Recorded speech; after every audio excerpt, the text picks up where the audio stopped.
Good morning, good afternoon, and good evening, depending on whenever you are watching us from. It's another edition of Politics on the Street. You can subscribe to our YouTube channel, like our videos, share, comment for more political discourse. Mazi, yesterday there are rumors that the federal government submitted a fake extradition document for Mazi Simon Ekpa to be extradited to Nigeria. Rumors have it that fake extradition document was submitted. Mazi, how can you react to this? Thank you so much, and viewers, you are welcome to this news channel.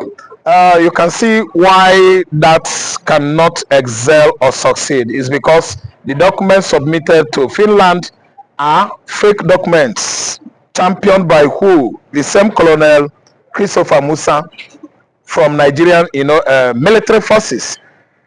Anything fake is what can never thrive well in the countries of Scandinavia, Europe, because they are the best when you talk about human rights violation, when you talk about due process, when you talk about law, when you talk about good governance. In Europe, you are talking about Iceland, Finland, Denmark, Oslo, Norway, Sweden, and so on and so forth. You can see fake document from a government that is telling Nigerians that they are going to change our lives, change economy, give them good governance. They are bent on telling you lies. These are deceptive politicians, very, very deceptive under the administration of Bola Ahmed Tinubu. A fake document, a document that is fake. See, it is a dead on arrival effort. Today, I'm telling you that Christopher Musa has become a huge what? Failure is a pack of cards that has scattered on the ground. No metaquaism, nobody can join it together. Colonel Musa, the chief of defense staff, has failed in all his endeavors to bring back Simon Ekpa into this hellish zoo Republic of Nigeria. See, they can never get things right. Nigerian government can never get things right. And now that an illegitimate government or administration is in place, they are committing more local and international crimes every day. Nigerian money, hard-earned taxpayers' money, are going into their offshore account in Europe, in AMSA, Southern Africa, in Dubai, even other countries of Asia. They are siphoning our monies on daily basis. Is Simon Ekpa our problem? If extradited, does it mean that Nigerian problem has ended? If Simon Ekpa be brought into this country, hunger stops, maltreatment by the political leaders stops, bad administration stops, bad governance stops, hunger stops, lack of dividend of democracy comes to an abrupt end. Are we going to look at angles to bring the young man to sacrifice for Nigerians? See, let me tell you, we better say no. If they extradite Ekpa, Nigeria will become worse. And again, what I'm trying to say is the authenticity of their accusation, I mean the document, it is very, very fallible. There is no accurate document, no legal document today that can excel in Finland. Finland is a good country. One of the most developed countries in the world is Finland. Law is working there. Fake, quackery can never thrive well on that country because they are for reality. They are for real. But the president was in Enugu on Saturday. Yes, I know. He was being told that the reason why insecurity persists in that region is because of Mazi Kanu and Simon Ekpa. The southeastern governors are bastarding their own just to look good in front of the president. So how long do you think such thing would continue to occur? I don't think these people, these leaders of the southeastern are the enemies the southeastern people are having. Yeah, you are not wrong by giving out that assertion that political leaders in the southeast are the cause of the problem we are having today with the Tinubu administration, even Buhari administration. But where I'm finding it fault is that in the reminiscence, I mean, the beginning, we've seen a situation whereby Charles Soludo, during his election, promised the Igbos that Nnamdi Kanu would come out. At the end of the day, he was elected. Nnamdi Kanu did not come out. The Buhari administration that promised Nnamdi Kanu coming out after a successful conduction of election in Anambra State, the same Buhari disappointed the Igbos. And if even the fact that court actually affirmed his innocence, still they failed to bring him out. Then today we are in this fallible administration of Bola Ahmed Tinubu, who promised the family of Nnamdi Kanu heaven and earth. They were going to bring him out. Today, after electing him, after becoming the president, after allowing election, conducted in the southeastern Nigeria, Tinubu still rebuff, turned his back on his promise to Nnamdi Kanu's family. See, let me tell you, it is not only political leaders of the southeast, I mean the governors and so on and so forth. What is stopping Nnamdi Kanu from coming out is what? Igbophobia, anti-Igbonism. Igbo hate, anti-Igboism. Igbophobia is a sickness that gripped Tinubu today. Because once you mention Igbo, once you mention Nnamdi Kanu, Tinubu will start shaking. Bayo Ononuga will go into the toilet to vomit. And Dela Alake is not left out. They all turn their back on Igbos. Igbo hate, Igboism, anti-Igboism, and the Igbophobia is it. It's not only the political leaders, I mean the governors and those that have been given political appointment in the southeast are militating against releasing of Nnamdi Kanu. No, those are not the only factors. The kind of hatred the current administration has for Igbo man is too chronic. It is too deep. It is too outstanding and revealing. That's why after releasing Igbowo, they could not release Nnamdi Kanu. Igbophobia is it. It's not only the political leaders, but Igbophobia. But Mazi, lastly, before I let you go now, the federal government has suffered setback in this extradition process. Yes. Don't you think it is time they give up? Because this is a man who is a Finnish citizen. Yes. So how do you expect the Finnish government for you to hand over their own son for you to try when there is no law in this country, and then knowing fully well that Mazi Nnamdi Kanu was granted bail? The same federal government refused him freedom. Yes. Now, so these are things. So do you think that the Finnish government will be so stupid to hand over their citizens to you? Thank you so much. The stupid government is Nigerian government that are stupid enough not to understand that Finnish government will not do as such. That is giving in to a country that is so deceptive, to a country that is not working on well, to a country that always commits contempt.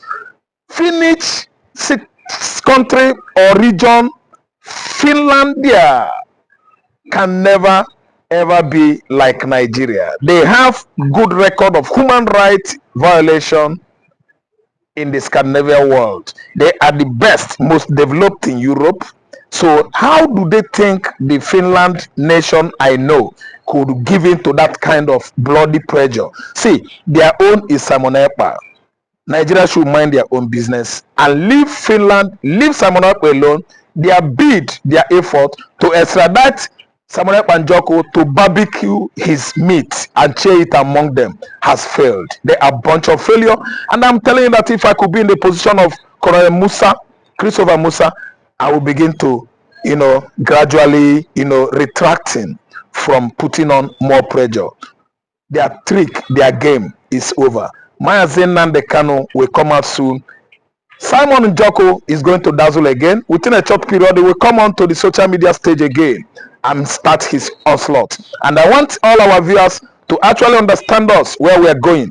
The Man of the Year award should be given to Mazi Simon Ekpa Njoko. He has won it because he single-handedly declared Biafra in the faraway Scandinavia region of Europe. Only he, a young man that is in his 30s. Who the hell is Colonel Musa Christopher? Can we profile him? Could they allow us to profile him? The secondary school, the primary school, the university he attended, all his performances in the academical section of those universities, could he equal himself to intellectual, let me say, grading? Let me say grading. Let me use the word grading of Mazi Simon Ekpa. Are they the same persons? His profile is there. Everybody knows who he is. How he went to Scandinavia, Europe, or Finland, from Olympic performance to enrollment into the Finnish military, and after that he was given many designations in the Finnish government. Christopher is below. Simon Ekpa. Simon Ekpa has outsmarted Nigerian government, and he is number one person now. He's supposed to be given Man of the Year award in Africa, not only in Nigeria. The guy has done virtually too well. Thank you so much for that wonderful submission, Mazira. Aisha Yusufu has taxed Imo State Governor, Enugu State Governor, Anambra State Governors. Stop blaming government. You are the CEO of your state.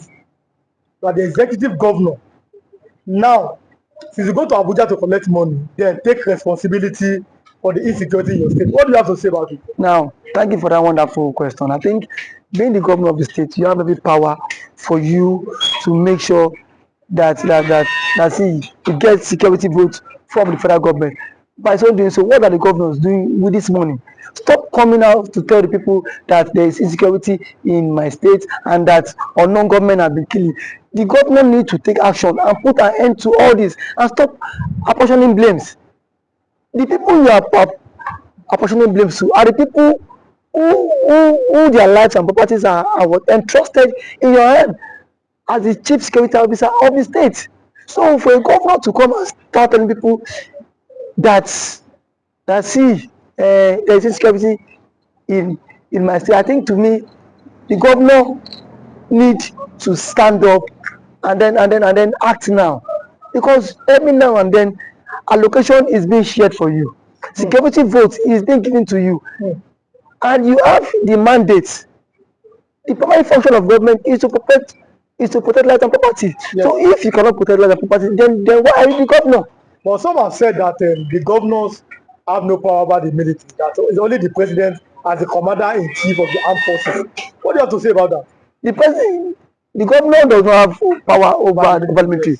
That is true. But see, the question is that can the governor summon military chiefs in their states, the division's commander, to sit and dialogue for a way forward? The answer is yes. So if you can do that, so indirectly it still has power over the military. Now when it calls for security meeting, don't this man don't these guys attend in his various place?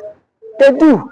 So the president should not come and say that he does not have the governor should not come and say he does not have power. We still have killings in Imo State, Enugu State, and some other states. For how long can we continue in this path? The people are scared of their lives. The people cannot even access government, access those who they claim to be what? Electorate. We cannot access people that give us the mandate. So how long can they continue like this? So I think the government of these states on their own, they need to up their games. You must up your games as a governor if you don't want to be sacked come 2027. But there's always been this fear that the votes of Nigerians does not count, and that is why our elected officials are acting this week. That assuming our vote is counting, they will sit up knowing that if I don't perform, no second term for me. You agree with that statement? Our vote does not count. I cannot say if our vote count or not, because I have not conducted any election. So what I'm to say is that people have lost confidence in the INEC. In the power. The reason why they've lost you've lost confidence because so many persons have seen the case of Hope Uzodinma when he but reason best the court knows why he had to give it to him. But someone who came forth in the election was uplifted and then he came forth. So the court cited some reasons which Hope Uzodinma became the governor. Reason best known to them. I am not in the position to speak for the court. But one thing is that INEC needs to be the trust of Nigerians again. You saw what happened in last election. As allegedly reports that result was changed in the RF portal. So I don't know how true that allegation is, but see, it has been going viral. So these are things INEC need to repose that confidence in the average Nigerian. And for the governors too, how much is being given to you on a monthly basis? if you get money on a monthly basis, then make sure why don't you make sure that these people who gave you the mandate to protect them, you can as well protect them too, because the people cannot always be be one-sided every time. The people need to benefit from dividends of democracy, and when they have to benefit from the dividends of democracy is by what what by inclusive governance. The people need to feel the government impact. Not every time you come on here and say on government has attacked the people, you come and start creating fear. These governments are even creating fear in the life of the ordinary man. We've seen the governor of Enugu State who has declared that Monday is no longer a sit-at-home in Enugu State. When people are saying that, you are seeing that as because the governor. Can you come and secure our lives? I mean, the other people, because you see this sit-at-home every Monday. Some are doing it maybe out of respect for Nnamdi Kanu, but some are doing it out of fear. It is two ways. People are telling the governor, please find a way to secure that police cannot be everywhere. What do you think? Because sit at home every Monday, it might be affecting the economic activities in the southeast. What do you think that the governor can do, or the governors in the southeast can do? Thank you for that one. I think sit at home every Monday is a commensurate to honor the Mazi Nnamdi Kanu, who has been in incarceration for 4 years now and still counting. But what I want to say is that when there is a conflict in the land, the president himself needs to address this issue of Kanu. Let Kanu issue be settled out of court. If what Kanu is the son of the president, as a son, you can go, you can have a different view or different ideology and philosophy from what your father had. But why can't you, as a father, have you reached out to Kanu himself? And what I felt that the president ought to have done was, why Kanu was in decision, go and meet, let them bring Kanu to you, DSS. Sit down with Kanu, have a round table discussion with him. But do you think that's possible? Because we saw Buhari could not freedom. Buhari is different. See, so, these are two different people. Yes.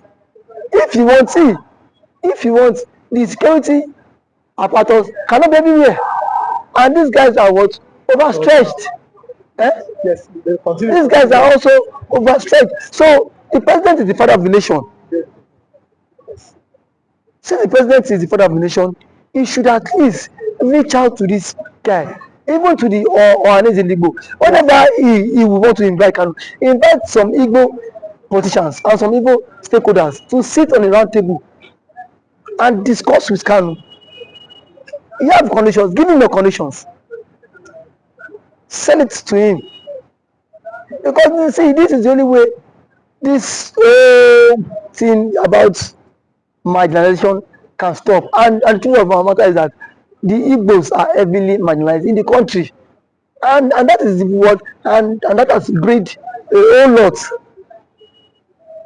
But do you think that giving them an opportunity, or yes, that's an opportunity, or finding a way, a consensus in 1999, Nigeria had a consensus on making a Yoruba man a president. In 2007, Nigeria had another consensus to make another man to be a president. Do you think that Nigeria finding a way or making a consensus to make an Igbo man the president is going to make that marginalization or the agitations go down in the south? Making an Igbo man be the president would at least work to some extent. It will help this issue of marginalization reduce a very long way, because if the Igbo man is the president, Peter Obi, you will not watch Peter Obi allowing Nnamdi Kanu to languish in detention, even if, because yes, that is his brother from his tribe. They are from same tribe. No, so why was Senegbo released? It was let's go. Yes. So to some extent, it will help a long way. And as an Igbo man, he will speak in the language that the Igbos. Now I am one of your sons. Yes. You don't have any right to agitate. Yes. So that will help them. It will go a very long way for them too.